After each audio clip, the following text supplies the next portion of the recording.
Lighthead. Look at that dude. Old as fuck. Who jacked. is that, dude? Old and jacked. Is that Willie Nelson? That looks like a Fucking 75-year-old insane, bro. jacked man. See, they have those. Would you now. eat that, bro? Say that guy gets shot and killed, dude. Depends how far I am from civilization. Okay, let's say you're far, man. Yeah, I'd eat him. Yeah, I'd eat him if it was, but whether or not eating him or not surviving, and getting home to my family or something like that. Okay, yeah, say this then. I'm going to put you under a little bit of some. If you don't mind, is that okay? Please do, please do. Okay, so a ship went down, a shuttle, an airship, or something, a plane, and you know, like that movie Alive, right? You're out there. Are you the chef? You know you're going to eat it. You know you're going to eat. Well, it's whether or not the bodies, like the people, are killed already. The real problem is if people start killing people and eating people. Then you got a real problem. Okay, people are already killed. People are already dead. It's 2 senior citizens. That's it. It was a small plane. Well, you got to decide. People can live without food for several weeks, especially if you're the average American. You got a lot of fat in your body. After a day or so, your body kicks into fat-burning ketosis mode. But you're going right? to be hungry, though. You're going to be hungry, but you will be less hungry, believe it or not, after the first day. Once your body kicks into fat burning, like have you ever been on a fat burning diet?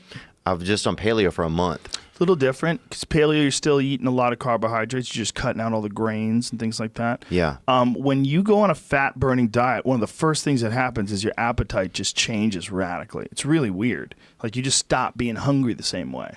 Like hunger isn't a desperation thing. Like when I know when I'm not ketogenic because then my hunger gets desperate. Like I have to eat something. Like I feel like, ooh, I never feel like that with keto. It's like I'm hungry, but I'm okay. Like Right. it's like, and through the day, like energy levels are much more stabilized. That's what I felt like on paleo. I'd never done anything like that. I mean, I lost like 11 pounds, which I don't think I was supposed to lose. Like I didn't really have like a plan or anything. But next thing you know, like I never felt like I had to eat. I felt like I Right. needed to eat to get to the next few moments of my life, but I didn't feel like, okay, I got to make a big deal about eating. It felt more like a survival technique.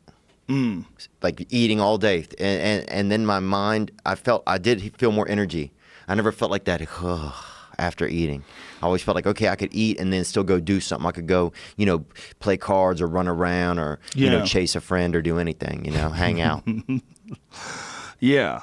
So who do you eat, Joe? You'd have to first of all talk to everybody about it. Oh, no. Because you got, like I said, you got 2 weeks, right? You got 2 weeks where your body can just go on fat. So you're and then gonna it starts interview? eating itself.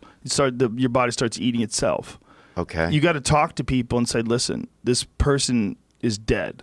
Okay, this is just meat now that can keep us alive and we can survive, and we could see our family and our friends, or we cannot eat this person, and we take a chance on going hungry, and we might get too weak to get out of here. Like you have to think like, what if you can get saved, but you have to be able to hike out 30 miles in the mountains. Okay, so now you're really planning ahead then. A lot of You people. have to. You're either going to die or you're going to live. Okay, these are the only 2 things that could possibly happen. And that even matter at this point. So you got to figure out, is it even possible that you can live? Is it possible? Yes. You might be, you might not be. You might be in the mountains in the winter with nothing around you to eat, no way for you to get off the mountain because it's too dangerous, because you get cliffed out every time you try to go down, and then you try to get back up and you can't get back up and you're stuck. You could fall and die. It happens to people all the time. So it might not be that you can make it, but if you are going to make it out, you're going to want to have some energy. And so different people have different fitness levels, obviously. So some people, like, they're not even going to be capable of hiking out. What if you take a lunch? I mean, you don't have to eat the whole person right then. Like, you guys could. Yeah, you would eat them in parts for sure. What would you have, you think? It's psychologically devastating. The thought of just eating human meat, it's psychologically devastating. You're crossing a threshold that, you're into. It's a dark arts. I mean, it's everything. It's everything. It's sad. It's crazy, and it's also a rich part of human adventure history. There was always like you run into cannibals. It was like a big part of those crazy movies about people visiting the jungle.